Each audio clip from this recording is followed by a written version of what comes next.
Dreamers say we love the alcohol, la la la la la la. Just line 'em up and we will drink them all, la la la la la la. But my mother always said, if you want to drink all day, you best start in the morning sun, 'cause that's the Irish way. We don't get drunk, we get awesome, and every other mother will agree. We don't get drunk, we get awesome, so order up around for you and me. We don't get drunk, we get awesome, and every mother must agree. We don't get drunk, we get awesome, so order up around for you and me, and you and me, and you and me. Let there be whiskey. Hey, everybody. Welcome to Nerds with Alcohol. I'm Chris. I'm Russ. And we've got Quentin with us. Yeah, guys. Quentin from Elderwood Academy. Yeah. Hey, Welcome, CD. everybody. Hey, CD. Good. It's one of our regulars. Guys, welcome once again. It is episode 302 back in the virtual nerd basement with our special guest today, Quentin Weir from Elderwood Academy. Chris busted his ass to get him on the show tonight. So, Yeah, I sent an email. Yeah, I sent a whole email. Elderwood Academy makes amazing, fantastic friggin' gaming accessories, and you guys got to check it out. It's elderwoodacademy.com, all one word. And so if you guys want to, if you're watching the show, you want to pull that up while we're talking, you really got to check this stuff out. It's fantastic. We're going to skip some of the preamble that we normally do. Chris and let's say hi to Quentin first. Yeah, hi, Quentin. Of course. Thanks for joining us. Yeah, it's a pleasure to be on. Thanks for inviting me. Yeah, you'll see Russ likes to hear his own voice a lot. I do. Many years as a DJ, you know. My staff knows very well that I also like to hear my own voice, so understood. Why don't you just give us a quick little bit about yourself, Quentin? And Sure. So I guess I am like a gamer for life. I've like my particular brand of nerd tends to be like more in board games, but one of my best friends and I we grew up playing sports, board games, and video games together, and it has, over the course of our adult life, as we've sort of evolved it into both of us into professional careers, and we've both I'm going to say I've been involved in game design with him, and he's taken that completely, full-time professionally. And and so still to this day, it's like a lot of my favorite things to do are like play board games, play video games, and play sports. So cool. And through the process, and this is by like really dumb luck, and I'll tell more of the story later, but through the process, Elderwood Academy got started, and that has become my full-time gig of trying to keep the company going and make sure staff gets paid, and it's been a really interesting adventure. Excellent. What was you said you were growing up, you and your buddies played video games. What was the big game that you loved the most as a kid? Yeah, so let's say there's a couple of answers here. So in terms of sports, both he and I played soccer, and he was like pretty well a better soccer player than I was, but he like dragged me to tryouts and made sure that I like made the team. And I always wonder a little bit, if I had gone by myself, would I have like actually made the cuts or not? Like, I don't know. And then in high school, we played, like when Diablo 2 came out, that was right when I was I want to say a sophomore in high school. And we played a ton of Diablo 2. We also played a lot of Grand Theft Auto 2. His dad was like an MIT engineer, and so they had like networked computers back in the day when that was not like a common thing. And so we sort of learned how to set up LAN network games for various games that offered it. And Grand Theft Auto 2 is actually phenomenal for multiplayer, just to like horse around and like and then we played a ton of StarCraft also. That was honestly, 97 or 96. I loved StarCraft. That was StarCraft. I never played StarCraft 2, but I played the hell out of StarCraft. So StarCraft 2 is a really solid sequel. is really pretty good. You know, I was at Chris. I was like you.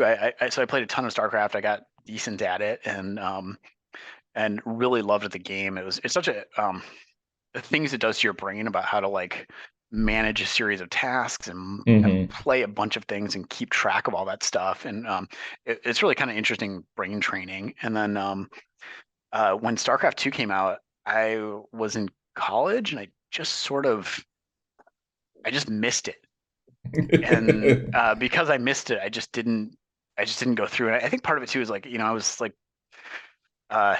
you can say poor, you can say cheap, either one applies. But I was like just kind of not interested in spending $40 for like a third of a game. Yeah, because they were that like was launching the sections. That was my thing too. Yeah, and so I just missed it. And then I want to say like 4 years ago or something. Ken, this is my friend. He mentioned to me, he was like, "Hey, StarCraft's free, and they've got these co-op missions, and like, why don't you come learn to play again?" And I kind of like got back into it, and I didn't realize how much fun it was and how much I missed the game until I started playing again. And then Magic the Gathering in third grade was like a quintessential game experience for me. And I'll ask you guys about yours in a minute, although you may have already told your audience, but oh no, there are certain gaming experiences I've had in my life that sort of like they redefine what gaming could be for me, and it opens my eyes, and then I just like I want more of that experience. And there's a whole series of those, and Magic the Gathering was definitely one of those things when I was in elementary school. And, oh my God. Sorry, Russ.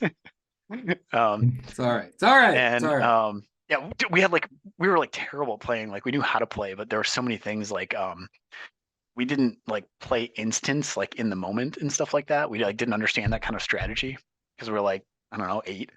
And so it's like someone would play Giant Growth and you would just play it like, before declaring attackers, before doing any of that stuff. You just be like, all right, cool, I'm gonna pump this guy up.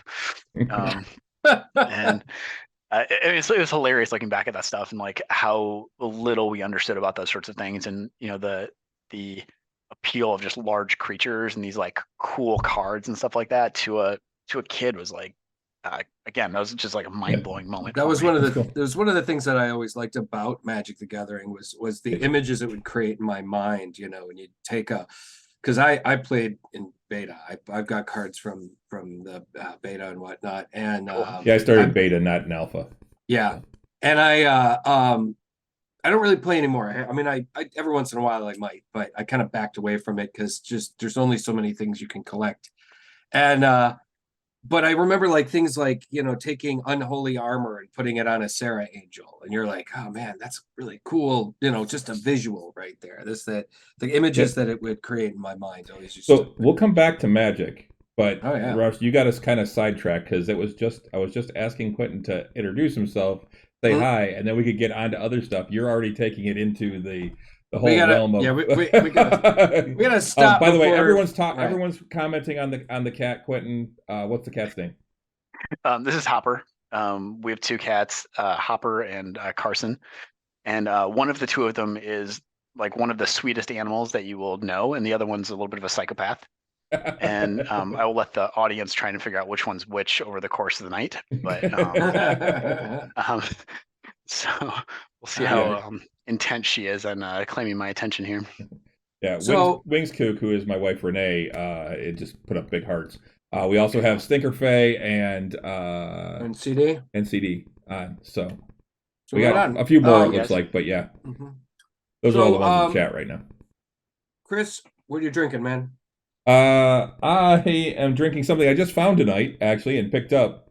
It's another Imperial Cider, actually. Oh. It's another one from Blake's. It's the Grand Cherry.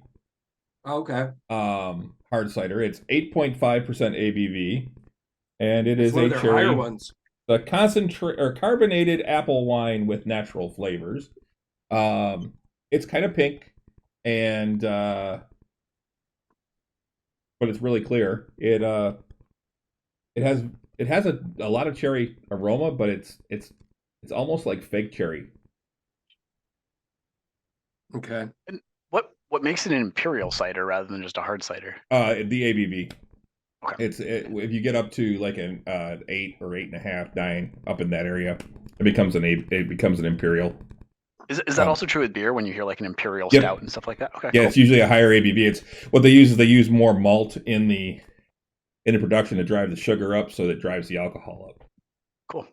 My wife actually And- used to make ciders and meads and wine and beers and all that. She was actually in the industry for a while. Mhm. Oh, that's cool. Hey, Auntie Dawn. Hey, Dawn, how's it going? She's on the road tonight, and it'll be in and out as cell Yes. reception allows. That's awesome. Thanks for joining us. Thanks for hanging out, Auntie. Yeah. What about you, Russ? You drinking anything? You know what? I'm foregoing drinking today. I just didn't get a chance to get out and get anything new, so I'm going to be the sober one tonight. Quentin, I understand you're drinking a mixed drink tonight. Yes, I am having a gin and tonic. That is one of my, it's probably my all-time favorite drink, and it's a little more of a summer drink for me, but I don't know, it's just felt like joining in with one. Absolutely. What kind of gin are you Yeah. using?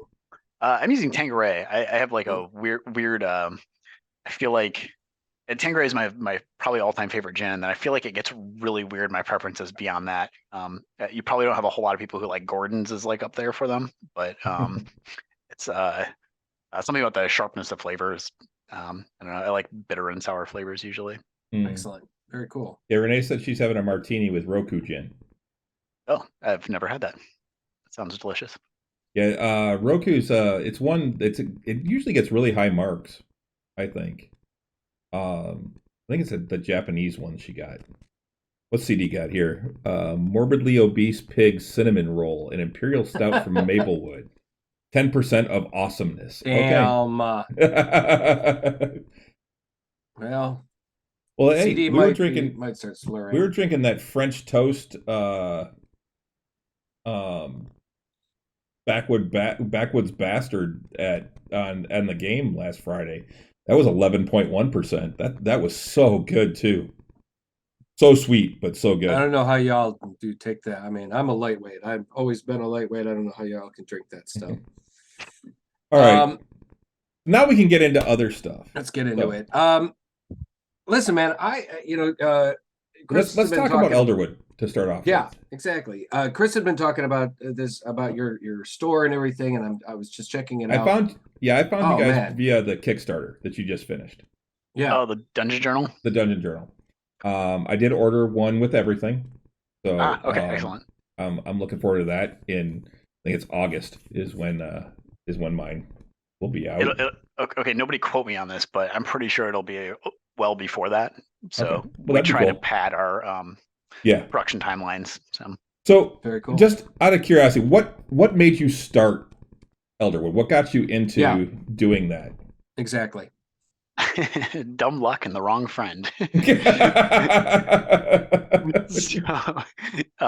So many good stories start like that.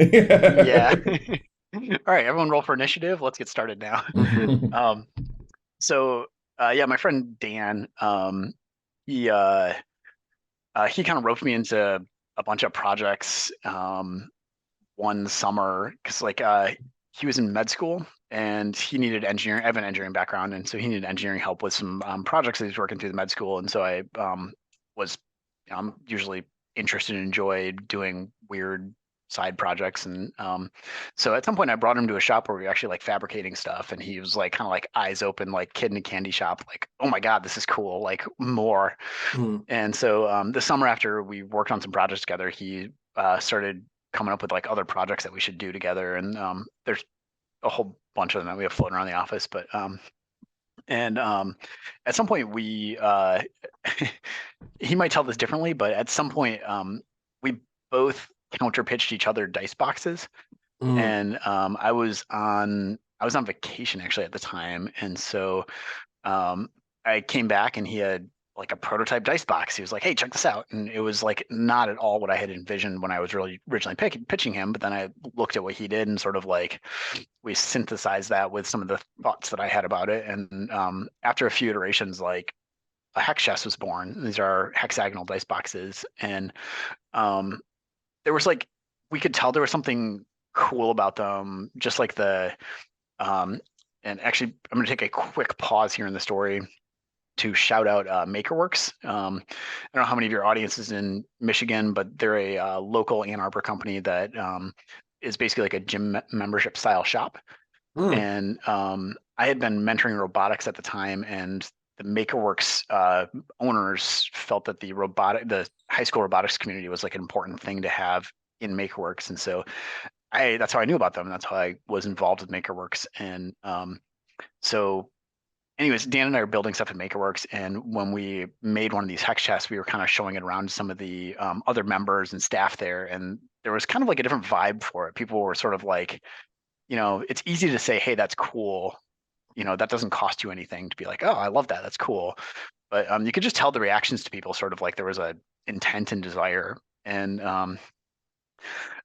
my girlfriend at the time and Dan, they put together a Reddit post that she posted, and it got viral and got on the front page of Reddit. And that day we had like, I'm gonna say a couple hundred comments of people being like, I want that. Can I buy it, please? And then we had probably about the same number of like messages and DMs to her account for the same sort of thing. And so Dan and I, of course, that's like a super exciting moment to like make something and have a community really adore and love the thing that you made. And so Dan and I we had a conversation. We decided to run a Kickstarter for that because it sort of put us both in a position where if it was small and we were only going to make a few, it didn't really feel like setting up the infrastructure to actually like create. Excuse me, this gin and tonic saved me. It doesn't really how much did we want to divert our lives at the time to do this project? But if it was big enough, then all of a sudden it's like, okay, I'm happy to like try to figure out how to take a couple months off work, and I can divert my life a little bit to do this. And so we ran the Kickstarter. We like scrambled. It was the next 3 weeks were like kind of crazy because we knew that people who had seen us on Reddit, like that audience was going to forget us more and more every single day. And so 3 weeks later, we launched a Kickstarter, and the funding did better than we thought it would. We had kind of expected it to fund just based on the experience that we had on Reddit. But so we launched that Kickstarter and went back to Reddit and said like, hey guys, remember that thing you wanted? It's like now available. And so roughly 1,000 backers on Reddit, they pledged and started the company. And without that support and encouragement, like none of the rest of this exists. So is this kind of before Kickstarter, and before, did you guys kind of get this started before kind of Kickstarter and online, like the early days of online Kickstarter, kind of their first one. Oh, Kickstarter. Kickstarter, yeah. Sorry. It's been interesting. I'm distracted a little because I keep looking at the products and I'm like, God damn, that's beautiful. What the? Thank you. Yeah, it's kind of interesting there's a much longer discussion that we probably shouldn't have tonight, but Kickstarter in 2014 is a very different beast than Kickstarter is now. Oh, for sure. And that's probably apparent to people who have been longtime Kickstarter users. But as somebody who's been on the other side of that for a long time, it's like just interesting to see how the changes have worked and the communities have changed, and how Kickstarter's been updating as a tool itself. And I think creators have been sort of honing in their understanding of what Kickstarter actually is. So, anyways. That's kind of what got us started. And then that Kickstarter campaign, Dan and I, we like crammed and made 1,000 hex chests and shipped them out, just the two of us. Wow. And that was a intense experience that we got to share together. And then a year later, we launched our Spellbook gaming boxes, and that Kickstarter did a lot better than either of us had any expectation of. And that forced us to scale up the company and build a shop and hire people and train people. And for anybody listening, I do not recommend going through the series of like making design iterations while learning new equipment, while building new equipment, while training people and hiring people. That was a terrible combo. And I think that year of fulfillment in 2016 was probably one of the worst years of my life. and but it got, it really did get the company going, and we sort of been every year we sort of grow a little bit and launch a new product, and have been going since then. So Wow. that was really long. I appreciate everybody for listening. Hey, If you're that still man, with us. Hey, this is why we wanted you to have you on to hear your story and Yeah. to hear about the company. I mean, honestly, I'm just keep looking at the stuff. I mean, I expected to see all the more Dungeons and Dragons themed stuff. I did not expect to see a Vampire the Masquerade. Oh yeah, Ah. I actually saw that earlier. You stumbled on the Like- VTM tomes. Oh man, because you were talking about, all right, so you're talking about gaming, like moments in your life that changed kind of your gaming perspectives and stuff like that. Was Vampire the Masquerade one of them? No, not for me. Oh, okay. It was there's a little bit of the story's fairly short for Vampire the Masquerade, but one of the gentlemen at Vampire the Masquerade, when they were doing a relaunch, they reached out to a bunch of makers and creators in the community and wanted to get makers and creators on board with what they were doing and get our support. And so a couple of, one of our competitors, Dogmite, they actually live in the same city that we do. And they also have a Vampire the Masquerade license, kind of as part of the same. They're a similar size company, and you guys can have them on next. Also Michigan crew, and but yeah, that's the short story. It's there's not a whole lot of sophistication there. Okay, so it was just they reached out to you and you ended up making that product. Yeah, it's All right. I think it's always busted my balls that like I'm like a Magic player first before I'm a D&D player. Not that I don't love and appreciate D&D for a whole bunch of nuanced reasons, but all of our products end up being D&D products, and I'm just always salty about that on the inside. It's like, when can we make Magic products that I want and love? That actually brings up something, because my brother-in-law is a huge Magic player, and him and I were talking, and he said he was going to try and get on here tonight because he wanted to ask this. And then he wound up finding it on that you guys did a Kickstarter for a deck box way back in like 2019. But they don't look like they're on the website anymore. Do you have plans on making deck boxes again? Do you still make deck boxes? Yeah, there's a not sure how much of the story of that I can tell, but we ended up developing the Centurion deck box under a set of criteria that we were given through a third party. And at some point that project fell through is the wrong word, but the like what Centurion, the deck box, ended up being wasn't what our customer was interested in. And after some conversations, it was like, well, we've invested a lot of time and energy into the design process here, and we also are interested in testing this product on Kickstarter to see what kind of viability it has. And lo and behold, it was our weakest Kickstarter ever. And the sales afterwards at some point it didn't justify maintaining the production line. Okay. And if you actually came into our shop, I say production line, but there's like probably like production stations, like a better way to think about it. And so each product has somewhere between like 1 and 3 sort of 8-foot by 2.5-foot tables with various shelving and equipment and stuff like that. And we're full of nerdy artists that are occupying those stations and building stuff all day long.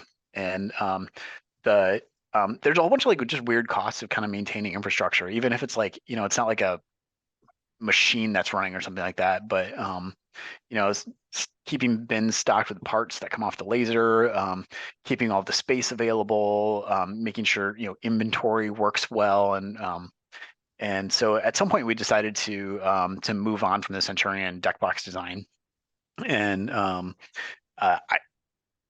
I am super into making another deck box, but I'm a little bit more cautious from a business perspective in terms of whether we can make something that's a viable product. And that's both like, is it cool and does it serve the purpose, but also does it meet like the costing constraints for customers? And it's hard to hit those design constraints when you're, our business operates on American labor standards, and we do our best to try to pay our staff as as well as we can. And Yeah. it's when you're thinking as a designer, it's like, can you afford 50 cents a minute for whatever thing you're doing? Mm-hmm. And it really changes how you think about your design process. Like is that a viable maneuver that is you can actually integrate into a business like ours? So Right on, right on. Yeah. As a working artist, I want to thank you for being a business owner that is taking into account paying the artists a living wage. Thank you very much. thank you. Yeah, Uh, we try. Yeah. So I'm looking at like I said, I've been looking at a lot of these beautiful products here, and so you obviously are working with a laser cutter for your to cut your designs into the various woods and leathers and stuff like that. Is that something that you worked with before you got into doing this, making these products, or was that something you kind of had to get into when you got into making this? Sort of. So again, I had been spooling back to pre-2014. I had been mentoring a high school robotics team, Oh, and yeah. we had been invited into this MakerWorks shop to build our robots for the season. And excuse me, the shop had a very complete wood shop, and then it had a pretty complete metal working shop, mills and lathes and stuff like that. And one of the really cool things about it is like it's not super hard to set up a wood shop in your garage and be able to do a lot of projects, but they also had access to like CNC tools that is actually kind of hard to get access to in your own home workspace. And so between CNC mill, CNC routers, and they had a couple Epilog laser cutters. Those were kind of tools that I probably wouldn't have had access before. And I had worked on some of those things professionally before, so it wasn't. I had an understanding of what I was getting into, but the laser was actually something that I had used a couple times as integrated with the robotics team, but largely like my experience on the laser was like when we got hex chests to a point where we wanted to put art on top of them. We knew that was a thing that could happen because we were aware of the laser, but we'd never done it. And so the friendly faces at MakerWorks, they helped show us how to do that kind of stuff. And I can't express enough gratitude for both the availability that MakerWorks had, but also the people at MakerWorks and the kindness that they showed us in teaching us how to do things. And really, really fantastic set of people there. Cool. I kind of peripherally have been. I got a lot of friends that are involved with the i3 makerspace here in Ferndale, and my friends Ross and Carrie Ann more or less run a lot of their business using their laser cutter. And every experience I've ever had going over there, and from what I everything I've ever heard about thing. that place is it's just awesome. It's awesome, and that the people that get involved in makerspaces are just fucking cool. Yeah. They're always happy and willing to teach and help people, and yeah, it's pretty great. Yeah, I've thought about going over there. I've got an idea for a game that me and my buddies have been tossing around for a couple of years, but it's always been this issue of how do we do it, how do we make it, that type of thing. And yeah, one of the things, like I got really into 3D printing and over COVID really, and I've loved it. I've got 3 3D printers now, 2 resin, one of which I'm looking to get rid of, but because I upgraded to a bigger model, and then 1 FDM, and I really enjoy printing, and especially like D&D figs, and I subscribe to some of the online things like Loot, which their artists are just amazing. And I can print out these really cool figs that I then get to sit and paint and use in my games. And it's really cool when I can create something like that and then bring it out and have people go, oh, wow, that's really fucking cool. Yeah, particularly us old school guys have been gaming since the mid 1900s. But that when you remember like the early figs that we had when we were just starting out, the metal ones that were just terrible. They were blobs of metal with swords. Yeah, just like terrible. And then you throw some acrylic or some testers enamel paint on them, and they just look like shit afterwards. Now the things that people can print in their basement, it's mind-boggling. It's really mind-boggling. But yeah, one of the other things I've been looking at getting into though is actually laser etching, because I think Mhm. that's cool as hell too. And you can get those for your house too. Quentin, Yeah. are you planning on getting involved in maybe integrating like 3D printed objects and stuff into your products here? It's pretty unlikely. Okay. I think this comes back from like engineering side. I know this is getting better and better, but the viability of 3D printing for production Mhm. is just it's just hard unless you really have a scaled up shop that Yep. and I recognize the difference between like some of the hobby level printers and some of the professional level printers is like which one needs maintenance and how much maintenance does it need Yeah. and to make a consistent product, which if you were producing something, it's like, yeah, you'd want to make sure that you have a high level of consistency out of those things. So we bought a 3D printer earlier this year, and it was our first one ever, and it's been a learning experience for me. And I really wish we'd bought one years ago, not because of we want to actually integrate the 3D printed products into what we're making, but in terms of the ability to make jigs and parts Mm-hmm. for stuff is like really powerful. And Yep. so there's a bunch of stuff with one of our recent products, our master tome. We ended up deciding to make these like custom book presses to do like a gluing operation. And it's one of those things like, you can sit there and like crank a press or a clamp down and but ultimately we decided to invest a little bit more engineering time in it and make it and give it like what's called a trick nut, which basically allows it to, when you loosen it, you can then like release the whole thing. And then you can tighten the whole thing and then like just clamp, just give it a couple twists and it's tight again. And it was really cool to be able to like put a design together in CAD for this trick nut mechanism and then print parts for a couple days. And then you're like, oh, this thing works except for this part. And then you like make some modifications and you're like good to go. And I worked in a machine shop at the end of college, and um, that machine shop was filled with kind of old school guys, and so which is fantastic. Like again, the learning experience for me being there as a young engineer. They taught me how to weld. They taught me how to do CNC. They taught me how to turn things on a lathe. I feel like every engineer should take like a course in like hardware. For sure. Which I think usually you get that course on the job. But it was great to have a fantastic learning experience through a set of guys who had like known all this stuff. And I think about some of the things that we did in that shop and been like, man, those guys had a 3D printer. Like, how much easier would this series of challenging things that we put together have been? So it's been fantastic, and I don't think we're ever going to end up using it in a production scenario. And partly it's like we don't have a whole lot of core competency. So if we did want to use 3D printers as a production scenario, either myself or somebody else in the shop would actually have to develop enough core competency to consistently be maintaining machines and like understand, integrate a modeling program into the shop team and stuff like that. So there would be a little bit of an investment in terms of learning, which is great, but that's time we have to spend doing something. So yeah. Right on, man. Yep. Right on.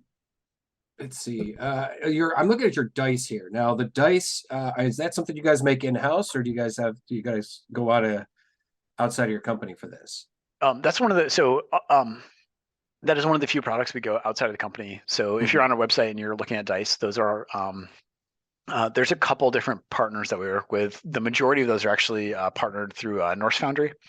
Right. And so if you're familiar with Norse Foundry's products, like we carry some of their products exactly, and then they custom make some stuff for us too. And but all of the wood and leather products, those are all the things that are made in our shop in Michigan by our staff of nerds. So, out of curiosity, do you have a favorite thing that you've made? Yeah, it actually changed recently. So for a long time, it was the spellbook was my favorite thing that we had made. And then when we made Spellbook Mini, that actually spoke to me a little bit stronger. I I'm kind of a minimalist person in general, and so the concept of the Spellbook Mini, like I actually just dice with I dice. I came with 7 dice. I don't mind rolling like multiple dice for things. And so for a Spellbook Mini, it's like, yeah, I've got my set of dice and I've got my miniature figurine. And when we play D&D, I crack it open, I take the foam out, and I like literally leave it on my knee. And so there's no table space consumed. And when somebody needs me to roll, I can just grab the die out of the one side and roll it into the opposite side, like a little micro rolling tray. And that's like, and it lives in my, my Spellbook Mini and my dice and my minifig have lived in my backpack for 3 years now. And it's just super convenient. And then recently we did our Master Tome DM screen, and I just said I'm a minimalist person, so this like really, maybe this speaks to like the coolness factor here, but our Master Tomes are really cool, and from an engineering perspective, it has a whole bunch of like bells and whistles and features and stuff like that, and I really enjoy using one. This last March, a buddy of mine had a bachelor party down in Florida, and I actually packed a one shot into a Master Tome with me and brought it down to Florida. Nice. And then we had a night where like, and a lot of these guys had not played D&D before, and so this is like an opportunity for me to like set up this Master Tome, and for some of them are like, is this always required for D&D? It's like, no, I'm just having fun here, guys. Like, and oh man, I can just imagine. There you go. That sounds like I think like a bunch of dudes show up for a bachelor party expecting one thing, and they said we're gonna play D&D, man.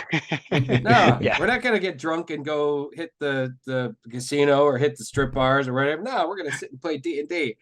What? And I can just imagine. Especially for guys who, again, like I'm gonna say the group that I was with, probably 3 people had played D&D before. And those 3 people probably had a combined set of maybe like 4 games that they'd played between the 3 of them. So it was a pretty inexperienced crowd. And I think it was surprising for a lot of them. And I think it was also eye-opening for a lot of them how a couple of them are definitely like hooked now. They're like, for sure. They're looking forward to the next time that I rolled the next part of that campaign out. And so. Yeah, I got to say, I really like the DM screen. The it's Master Tome DM screen. Gorgeous, yeah. That has become my favorite product. Maybe placing an order for one of those at some point too. Cool. Now, would you say that we've talked about this on the show, that D&D, particularly D&D, is more popular now than it's ever been, and that we've seen in the last 10 years, particularly, it just explode in popularity thanks to things like Critical Role and Stranger Things, making it a very prominent part of the game, and then of course for the show, and then of course things like the pandemic keeping people at home and seeing the growth of that caused an explosion of online gaming, but too. Still it definitely pushed things forward. I mean, do you think Elderwood Academy would have existed if it hadn't been for this big tabletop gaming push that we've had in the last 10 years? What do you think? I don't know, man. I mean, you got some pretty nice products here. I mean, yeah. I think they definitely would appeal to a lot of gamers. Well, and honestly, if you guys started in 2014, then that was before a lot of that happened. Now, one of the things I did want to ask, Russ brought up Critical Role. You guys did, we're a sponsor on Critical Role, right? Yep. We've been a sponsor twice on Critical Role. Okay. Yeah. Did you see that actually help you? Because I know critters can show some love. Yeah. That was fantastic to work with them both times. They're wonderful people, and it was a great business experience too. And spooling back one step to Russ's question about do we exist? Who knows? I mentioned before like how Elderwood got started. It's like, the wrong friend and the right luck. If Dan's listening out there, I just I think he knows how much I appreciate and love him, and he definitely jokes occasionally that he roped me into this because Elderwood's been it has been really hard, and it has forced me to grow a whole bunch, and it has put me through a lot of situations that I like wouldn't wish upon anybody, and it's also put me through some really cool things that I've gotten to experience. So, but um, going back to the right luck. Um, there are so many things that could have gone differently that would have resulted in Elderwood not happening. And ranging from like, our Hex Chest Icebox, we showed off on Reddit, and like, the first 10 people are like, boo, that sucks. And it's like, yeah, that post is dead. That never happens. And our spellbook Kickstarter, and we can go into detail here if we want, but our spellbook Kickstarter was actually, you can look at them and be like, oh, cool, like $250,000, awesome, that's like great money. That was incredibly financially stressful for us, and we walked out of that, I think, roughly negative $100,000, which very close to eliminated the company. We were, holy we shit! were like pretty much done, and then so that's another thing where like had a few more straws broken on that one. It's like, yeah, that might have just been it. And wow. For in terms of the gaming wave, really so I think the gaming wave actually one of the things that opened it up for, this is a theory, so I'm happy for anybody to tell me I'm wrong about this, but I think it actually goes back to the iPhone. That's what I think opened up the gaming wave for people. I mean, I don't know what games you guys grew up playing, but I remember getting introduced to Super Mario Brothers when I was a kid. And that was another one of those gaming experiences that like I saw, I had a controller put in my hands for the first time, and I played, and I was terrible. And I was like, oh my God, I need more of this. And and looking back on the game, it's hard. Like, you have to be a skilled player to feel good about yourself when you're done with that experience. Yeah. And I think for a lot of people, and I think this is one of the reasons why video games kind of ended up as sort of like a nerd kind of thing, is a little bit of anger towards people who had the skill to be able to do these challenging things. And the iPhone like broke that mold.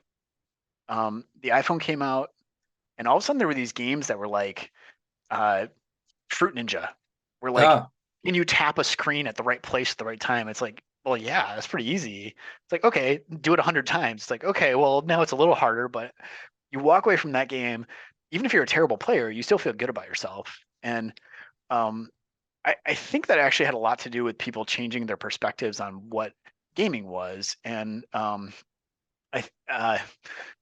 operating theory is like that sort of that broadened the audience of gamers. Okay. So broadly.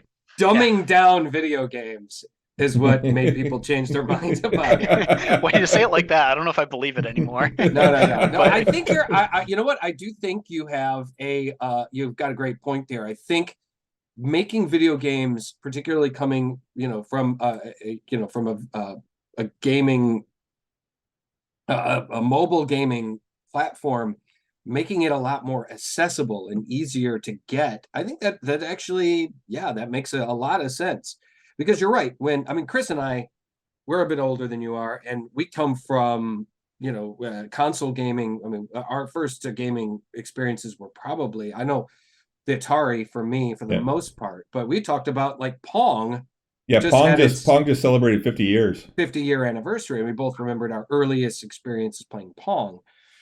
So the Atari 2600 was one of our earliest things. I had a Nintendo as well, and was introduced to Super Mario Brothers. And you're right, that early gaming, it took skill, it took practice. You had to work at it. You couldn't, and you only had 2 buttons. You didn't have 6 that you got now, or 8. You walked into, trying to play Super Mario Brothers, and it took a long time to get those levels down and understand them, and then you die, you have to start over again. And I think you're right. But that was the thing too. Back then, video gaming was for nerds. It wasn't something that everybody did, or And I think it did grow as video games became more branched out more as sports video games became more popular, and then the jocks got involved and things like that.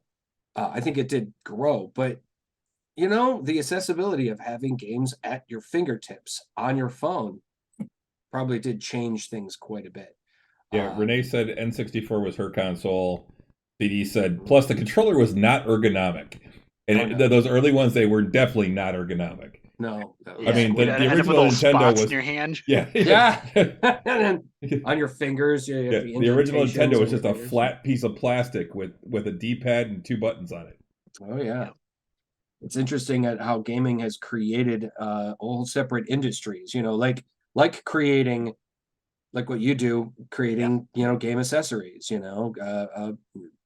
dice trays and things like this. This dungeon journal is gorgeous, by the way. How do you feel about, I mean, you've got to be amazed that your original pledge was 10 grand and you're at almost 200% that?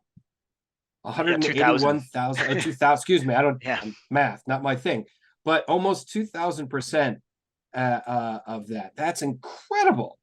$181,976 pledge. Now, I'm guessing it's done. You're done with accepting pledges on this.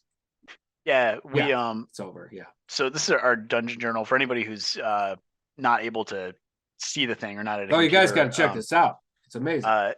It's like a character sheet, dice box, and accessory combo kit. Right. And the basic pitch is like, yeah, this is your notebook. This is your trapper keeper for your D&D game. Yeah. That you can show up and have everything you need to game. And you're asking me about my favorite things. This is going to replace my spellbook mini in my backpack. There's more flexibility, and I like scribbling and doodling while I play, and so it's nice to have note space for those things. And so anyways, this is a notebook product, and I'm really excited about them. There's a bunch of new core competency stuff that we had to learn as a company to be able to make these. And so this is going to be a trial for us to see how well we've done. A bunch of prototyping, obviously, but we've never done production level for a lot of the techniques that go into making these dungeon journals. And I'm looking forward to it. It's they're fun products. Okay, and I like the fact that it's kind of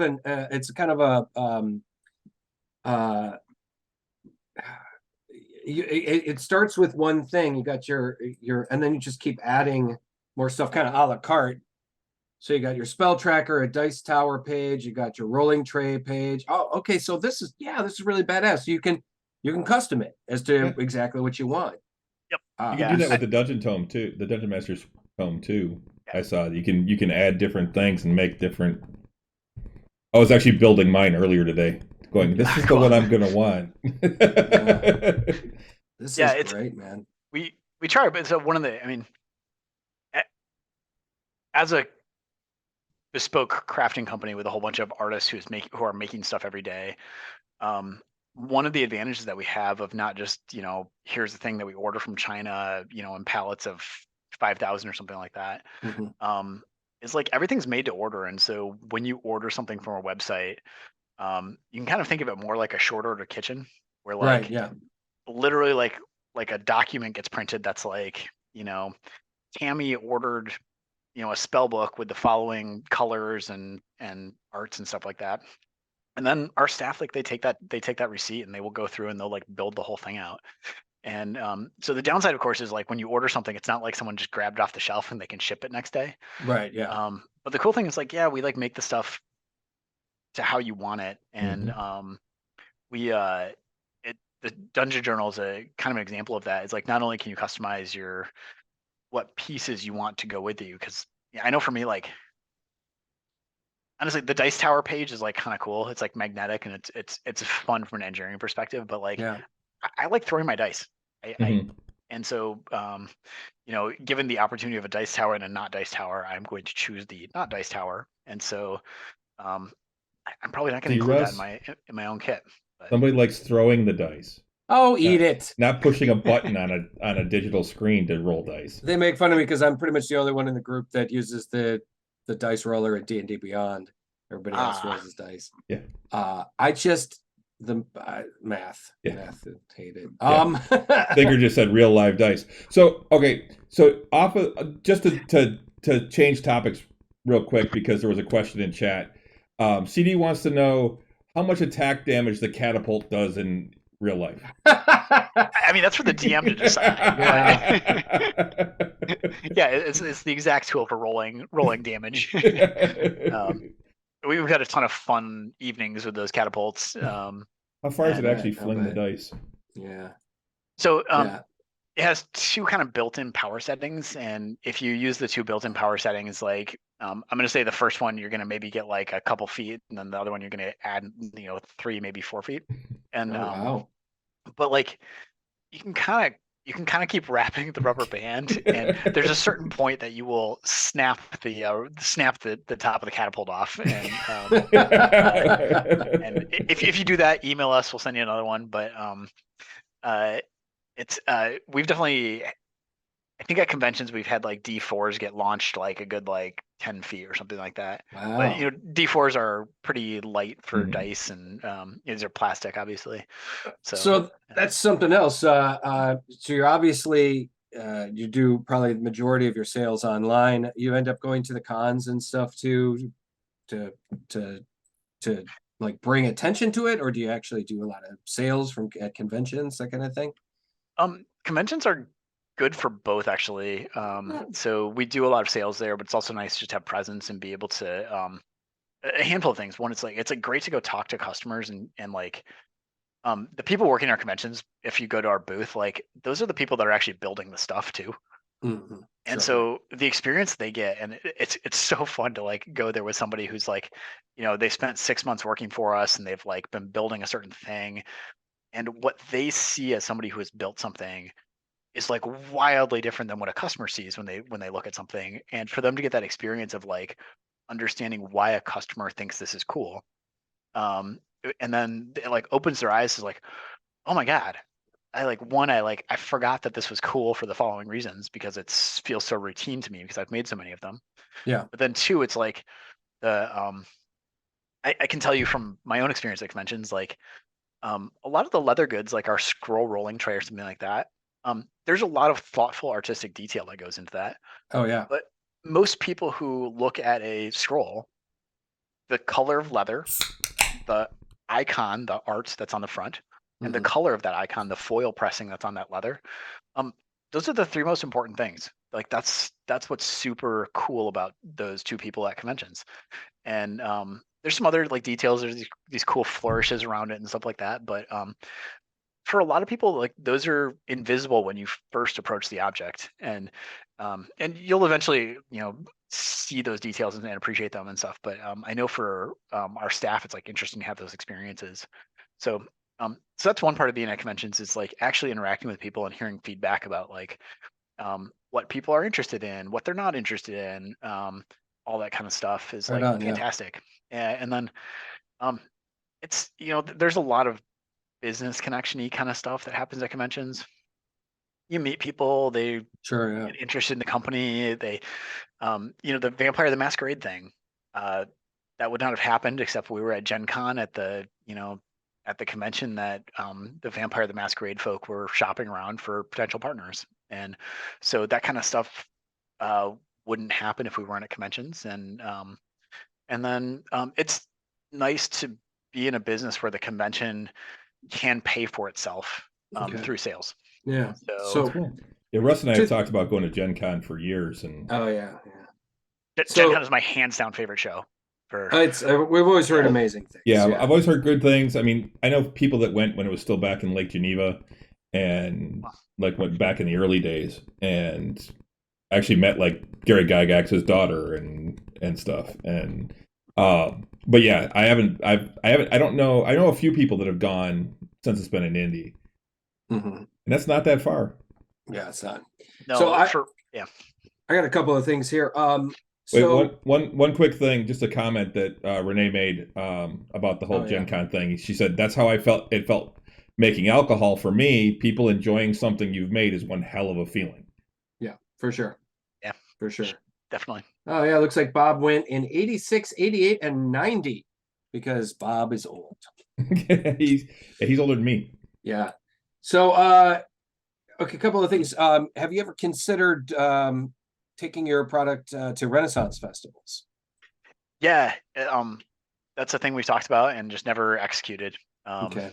You Well, know, I worked at the yeah. Michigan Ren Fair for almost 30 years, and Cool. it has, and I have been seeing a lot at several Ren fairs because of this explosion of gaming. We're seeing a lot more gaming stuff and gaming, people making gaming products and taking them to Ren fairs to sell. My friends Zakarian and Ross make, I don't know if you've seen them. Then this leads to my next question. They make dice bags that are in the shape of D20. Cool. Out of leather. And they're one of the first ones. I think they're the first people to make them. But they have a stand at the Renaissance Festival here in Michigan. They've taken them to several other Ren fairs now. Very successful. But they've also now they've encountered people ripping off their design and copying it. And that's one of the things, like I encourage them to send them, back when Critical Role was like, if you'd send them a gift and then they open it up and show it on camera, I was like, you should send them a couple of free D bags, man. I mean, you'd get just from them like mentioning your product, you'd probably get a bunch of sales. And they're like, yeah, we thought about that, but the more exposure we get, like we want to control the amount of exposure we get, and sometimes it can be detrimental. If you get too much exposure, you get people ripping off your designs. Have you encountered that at all? Have you found any problems with people like other companies like trying to kind of rip off what you're doing? We unfortunately have, and I don't want to go into the details of particular specific companies or anything like that because no. It's I never feel great about talking about somebody when they're not present to be able to share their side of the story. That feels like an always important thing, but yeah, it's a thing we've experienced, and the protecting, however you feel about intellectual property rights. It's like I know the laws in the United States are structured so that it helps preserve U.S. company interests so that we can continue developing new intellectual property and feel like there's a strong business incentive to do so.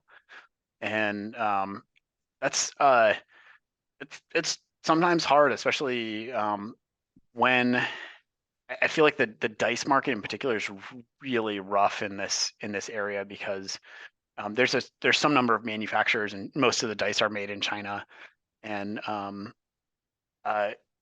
I regularly interact with companies at conventions and stuff like that who are like, oh yeah, we'd love to partner with you on some sort of dice project or something they're making.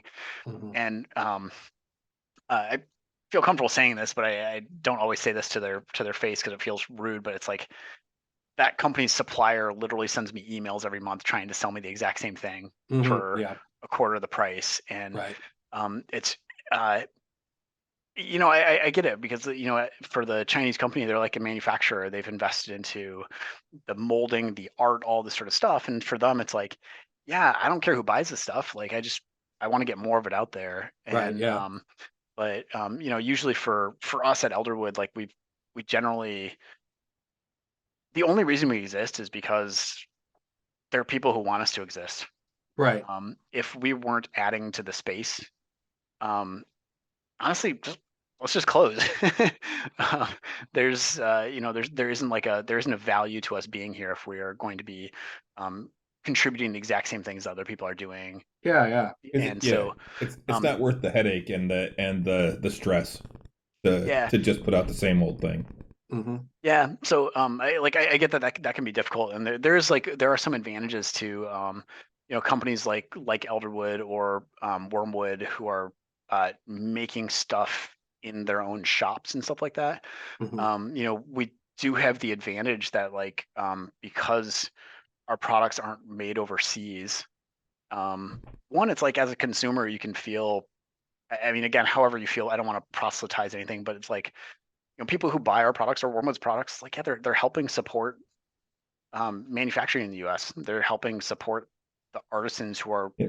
literally paid to create those things for you. Yeah. No. And then also like it's harder for companies to copy those things because there isn't like a sole source that's out in the world that is producing these and trying to trying to share them. But I would say that, for your friend who's making the did I catch that they're called D-bags? Yeah, they're D-bags. I was chuckling about that. Check them out. You could probably look it up. I think they're just, if you just Google, leather D-bags or something like that, you'd probably yeah. I don't know, man. I think that would come up with some weird results. Yeah. So I would encourage like the more exposure, the better. For them, like the establishing of their own brand and stuff like that is probably a stronger thing than like, at some point if a product is good, it's like, that old saying of like copying is like the highest form of flattery. I totally botched that statement, but yeah, I'm sure somebody in chat can correct me. But getting exposure is something that I would say it's more important to worry about that sort of stuff than worry about people who are copying you. But Okay. So, couple things real quick. One, Russ, did you see Bob's comment to you calling him old? He says, "Yep, old and wise, and prefers to roll real dice." I don't blame him. I don't blame him. But so you mentioned Wormwood. Do you have a lot of any interaction with them, or a lot of interaction with them? Because I know your products are you make a lot of the things, same type of things that they make. I mean, they're different, but they make dice boxes and dice trays and things like that. So yeah, so just to I'm probably leaving somebody off this list that I shouldn't be, but for a long time Wormwood has been a much larger company than we are, and I don't have a whole lot of their internals or anything like this, so this is just speculation based on my professional assessment of them. But I would say they're probably about 15 times the size that we are. Oh wow. And a lot of that though has to do with their gaming furniture, which is something we have not touched. And those and then insanely incredible, beautiful, expensive tables. Yes. Yes. And Dogmite Games, they're another company that they're in. Our shops used to be 5 minutes away from each other. It was kind of a wild experience to start companies. We started companies within like a couple weeks of each other, and turned out we were like in each other's backyard. And awkward. Us and Dogmite have been very similar size for a while, and between those three companies, it has. I haven't seen anybody else enter the space in that type of scale that any of those three companies are. And I've had a lot of interactions with Dogmite over the years. Very pleasant, cordial fellas. And part of that is just we're in the same space, and I don't know if there's any other entrepreneurs out there who are hearing this, but it can be lonely.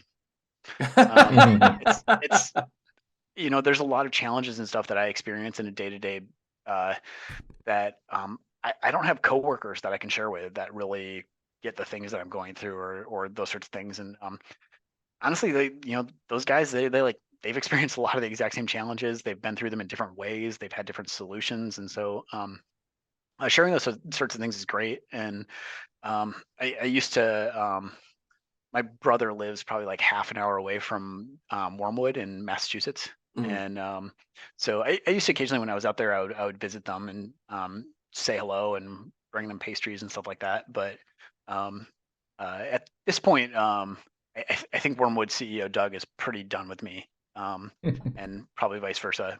And that's a thing we don't need to go into. But so it's been a little while since I've had like a bona fide. And I know they had a new CEO for a little while, and I thought about reaching out to him, but I at the time I know they were going through a lot of stuff with their modular gaming tables, and I think still are. And so they're in a particular situation that I don't know. I hope they're able to find their way out of. So okay. Well, it does. It is a specialized. What you create is a specialized product, and I mean, some of these companies, they might, if they grow too big, and it might become unwieldy, or I don't know. I'm just looking at. I just pulled up Wormwood and I'm just looking at some of their stuff, and I mean, it looks like wonderful things, but it also like maybe their stuff is they've grown beyond what they can, kind of economically provide. I don't know. Just what I'm guessing, maybe. I can share a couple things just out of experience, and again, like I can't speak to their exact situation. I don't have any internal information that other people don't have or anything like that. But I can tell you a couple things from experience that when you're doing the fulfillment on your own Kickstarter, so like when we have a Kickstarter, we pay our staff to do the manufacturing, and every month that you are late in delivery is a loss. And depending upon the scale of the Kickstarter, and this is what almost sunk us during our Spellbook Kickstarter, is like that went like, I don't know, 4 months late or something like that. And you're paying your staff all those months, but you're not actually like getting any revenue in. Right. Yeah. And so every month you're late is a loss. And when I look at other Kickstarters, like, in this case, Wormwood, and looking at looking at how behind they are with their fulfillment on modular gaming tables, I can't not look at that and be like, that looks like a really stressful situation to be in financially. And I'm sure a lot of it does have to do with growth. They targeted, when they set up that Kickstarter, they targeted 1,000 tables a month.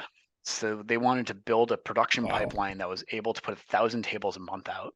And holy shit. Yeah, that is an undertaking. Seriously, props. I think they've gotten to 400 tables a month, and like, hat off to them. That's really impressive to me. Yeah. But the flip side of that is, like, just like we talked about Centurion earlier, all of these things have a cost of maintenance, and the bigger it is, the more maintenance you have to pay for, depending upon staffing. Staffing is the big one, but staffing, equipment, floor space, what have you, organization, and I worry about them. I feel like they're in a tough position right now. And that's kind of what I'm talking about. It's like, they've got a great product, but can they economically create that product and get it out? Is it are they selling enough to warrant the structure they're going to have to make it? I don't know. It's like, can I put one more comment on this? Just to, please. There's it took a couple Kickstarter experiences for me to really ingest this lesson and learn it. But ideally, you're in a situation, the Kickstarter should pay for its own fulfillment. If the Kickstarter does not pay for its own fulfillment, it is mispriced. Yeah. That's just hands down. And I experienced that when we did our spellbooks. That Kickstarter did not pay for the fulfillment of the Kickstarter, and when we taken a Kickstarter now, and I'll use our Dungeon Journal as an example because we just closed that a week ago. We actually consider that a customer debt, and we treat that like you would any other loan. And as you would think of for another loan, it's like, yeah, you pay service on that loan. You pay interest. And one of the ways that we pay interest on a Kickstarter loan, you pay your first installment to Kickstarter and the credit card processors for having taken out the loan effectively. And then every month you pay someone a service in the form of production, facilities, maintenance, building new equipment, all those sorts of things. And when you're looking financially at that, you want to make sure that you're burning through the loan at an acceptable rate that you're actually fulfilling product. And so as you deliver product to your customers, you are paying off your customer debt that you owe them. And when we take on a Kickstarter, there's like a customer debt meter that happens at Elderwood, and the whole staff is aware of it. And it's something we will look at every week and sort of watch it as we pay down that customer debt and in sort of chunks. And that's a really important thing, because if you don't treat it like that, you can end up underwater on your loan, where you've spent too much money and you haven't fulfilled enough, and then you you still owe service on this loan, but you no longer have the actual finances to be able to complete that. And that's that's exactly what happened to me in Spellbooks. I didn't understand how to financially handle what we were going through. And for Spellbooks, that was really scary because I think the Spellbook Kickstarter represented like 90% of what our company did that year. Oh, wow. And so, you know, the success or failure of the company is really hinges on Spellbooks for that year. Mhm. Whereas in some of our recent Kickstarters, like, you know, it'll be a much smaller percentage of what the company does overall. And so we still obviously want to target success, but there's more of the company's weight can buoy itself to sort of like, yeah, if we're under by a little bit, the rest of the company can kind of hold the ship stable. And again, looking at Wormwood's modular gaming table, that project is bigger than the company itself, or was at the time. And so that's one of those things where it's like, yeah, if that goes well, clean. If that does not go well, is that company big enough to actually, you know, to be able to stabilize the ship? Right. So, Yeah. so, and again, I have no other speculation on that. I just know my experience and can apply some of the things that I've learned. Honestly, this has been it's been really fascinating talking to a business owner like this that's been able to and can put all of this in perspective for a couple of just gamer nerds. You know? Yeah, and that's one of the things. Like my friends and I, when we were talking about this game, it's a really niche market and stuff, and it would only be for a specific group of people. But we've been talking to people that tell us we should Kickstarter it, and we've been kicking that around. But it's one of those things where it's like, can we actually deliver? That's our biggest thing is if it takes off, and you know we get more orders than what we can handle. You know, can we do this in the garage type of thing? Right. Yeah. Can I ask? Is this a physical place-based game, or it's a physical game. It's a curling based game actually because I curl. I love. I remember you mentioned play the crap out of that. Yeah, it's such a specific sport to start with, and then we built a prototype, just a cheaper prototype where we did some 3D printing and of models and stuff. We took it to some curling events, and we had people from all over going, "This is awesome! You need to make this. Every club in Canada will buy one of these." And so we're like, okay, well, you know, is it feasible to, you know, not even necessarily to make a lot of money, but just to actually put it out there and you know, make a little bit on it and say, hey, this is something we did. Yeah, seriously, I mean, most people who work in the gaming space, myself included, it's like, this is not. If your intention is to make a business to get rich, choose a different space.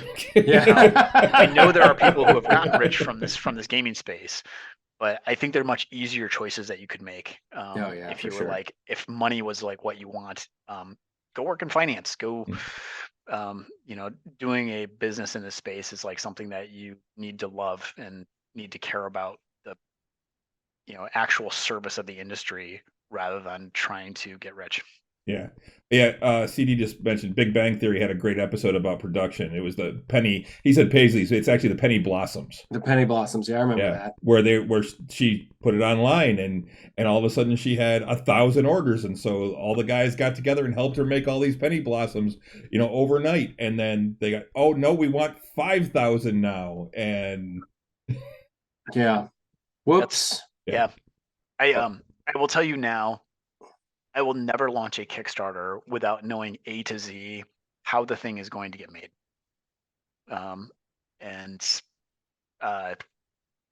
That's just personal experience. And if you do find yourself in a position where you want to launch a Kickstarter and you don't know all of your buttons from one end to the other, you are signing up for a risk. Oh, absolutely. Absolutely. Renee also put that actual quote. It's the imitation is the sincerest form of flattery that mediocrity can pay to greatness. Remember the second part before. Thank you, Renee. Genius. I'm learning other things tonight. So Quentin, I did find my friends. If you did want to ever, if you're curious, it's on their Etsy page. Is the Versidian, VERSIDIAN. They make the leather D20 dice bag. and they're pretty great. They actually Are they in Michigan? They are Yeah. in Michigan. They're actually like they live about a mile away from me. We're over here in Hazel Park. Yeah. But, If they're ever curious and like want to reach out or just want to see the shop and sort of stuff like that. Hell, I'd like to see your Yeah, I was shop. like, I want to Shit. see your shop. All Actually, right, you guys can all make a field trip and come down someday, and we can have some beers along with it. Yeah, fucking A, right. sounds good. So yeah.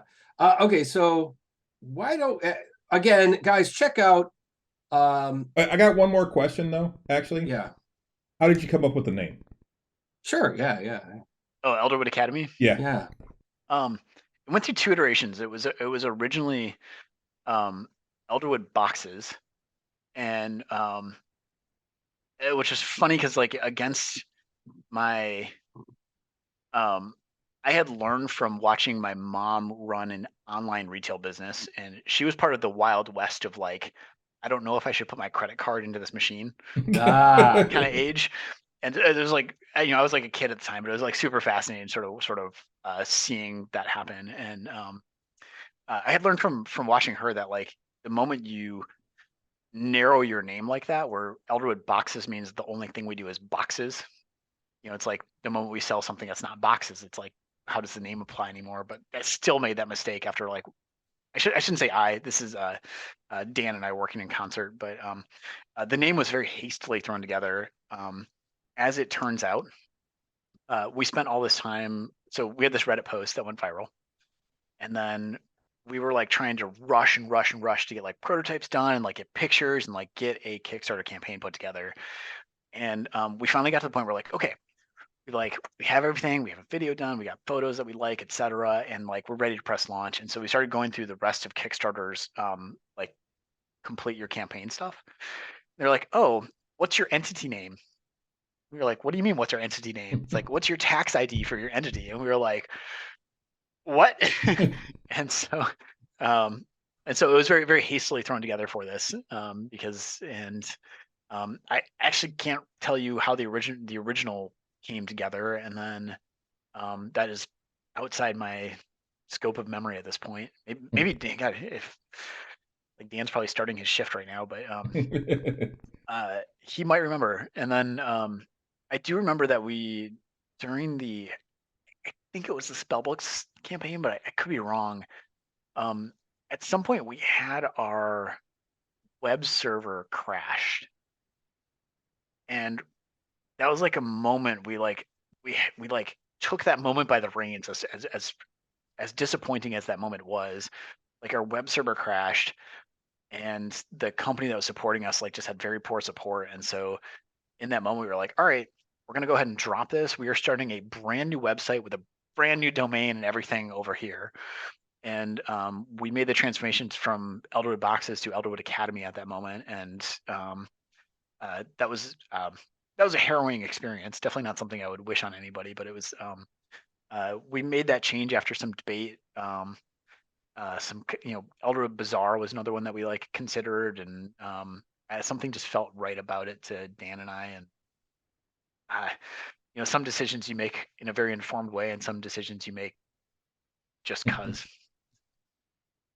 Okay, that's cool. Very cool. All right, guys, you definitely got to check out Elderwood Academy. This stuff is great. They're a local company, employing local artists, making really great Local for gaming us. products. Pardon? Local for us. Not Well, local for the from Michigan and the Detroit area. We do have people that will listen to the show from around the world, so that is kind of great. But just wonderful stuff. I'm loving that the dice you're getting that like you get dice from another company, but they are artisan dice. They're not all like, doesn't look like they're all just manufactured. I mean, they're carved out of fucking like precious stones and stuff too. And you got some really great stuff here. I think, man, I'm definitely going to be looking through and doing some Christmas shopping. I think even if it's just for myself. Well, shoot me an email. So. Yeah, for sure. Let's get away from the company a little bit. Quentin, what are you playing these days, game wise? What are you watching? What are you reading? What's your nerd fix, man? this is gonna be some of these things are gonna be embarrassing, but It's we'll nothing's go ahead and go through embarrassing, them. man. Nothing's So, embarrassing. as I mentioned in the opening show, I like video games, sports, and board games are sort of like my trifecta of things I do. And Right on. I have a Tuesday night soccer game that I play in, Oh, and wow. it's a get together kind of scrimmage. It's the same, like there's about 20 guys, and usually any week 14 to 16 of us show up, and it's really pleasant. People play seriously, but nobody's like hard shoulder in your back kind of seriously. And Okay. at the age that I currently am, I appreciate that. And then on the board game front, it's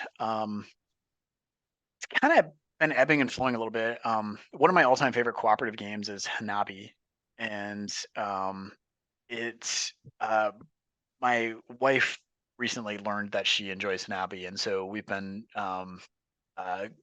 playing more Hanabi, which has been fantastic. And That's not one I'm familiar with. it's a cooperative card game that solves the issue of the captain.